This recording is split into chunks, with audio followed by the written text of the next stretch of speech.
Good ko. Hello mga ka-FI, back to work naman ta. So karon na punta ni balik o video. So ato mga previous days nga wala ta dire, wala gito na video nga daghan kayo pud sila og mga customer ato. Og salamat kaayo di ninyo sir. Katong mi-ari dire nagpatundo, nagpa-remap tanan. Na-purchase sa ato ang mga ECU na wala gyud mga video to. Kay na bakasyon man me. Pero ang ato ang tuner nara to di aray so ang mga trabaho wala ra naputol. So karon naatay Aerox B1 na i-remap. Gikan pa ni sila o Cagayan de Oro City. Gisulod na nato ang motor ni sir mga ka-FI sa ato ang dyno room. Kaya aron nagsugod na dayon na ato ang tuner mechanic o remap ana diha. Og busy na sa dayon siya dira og taod sa wideband sensor para mag-read siya sa EFR. So katong namutan na kung unsa kuno na ang bang diha itaod ang wideband sensor which is mao na ang gikabisihan diha sa ato ang tuner mechanic no. Pinaka-importante kayo na diha sa mga tuner mga ka-FI para diha sila mag-read sa EFR.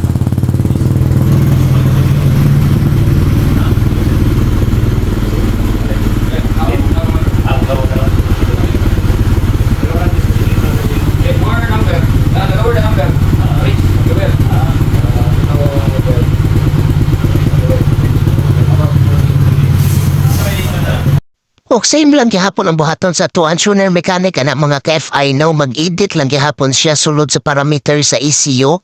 So ang atuag yung remap dire mga ka-FI kay dili gina siya copy paste kay i-edit gyud na siya or i-custom gyud na siya based sa unsa ang load sa inyong motor or unsa ang engine setup sa inyong motor.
Mga ka-FI yung manaog remap ang ato ang tuner mechanic aning Aerox B1 nya taga Cagayan ni silang sir. Custom remap.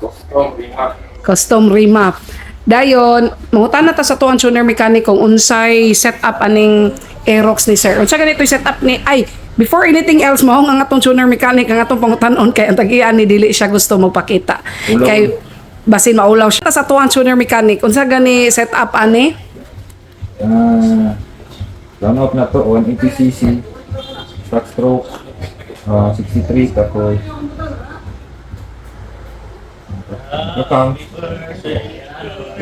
stockhead full CVT setup tapos DBT pipe radiator carburetor body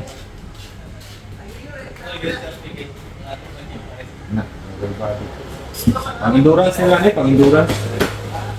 So, sa katong tanang nangutana nato nga murimap bata og Aerox B1, Mag-imap man pero yung hawa na sa tuner man good.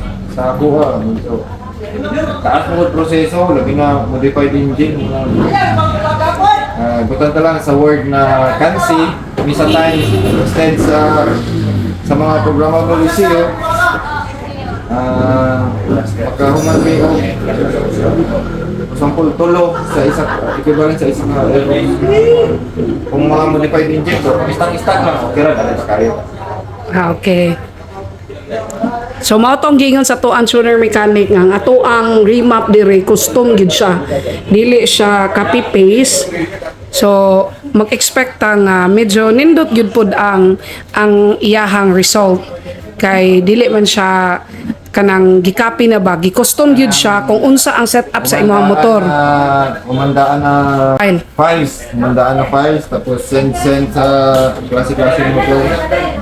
Dili parehas tanan ang motor o setup, dili parehas tanan motor o condition. So, dili mo ma-meet imong expectation sa inaana na pamaagi. So mao tong mas maayo gyud siya nga naka-custom siya. So humana silang sir, igawas na nato ni ilahang Aerox kay para makauli na sila og So inaog na sa ato ang tuner mechanic. Tangan ni mo og? Oh? Oh.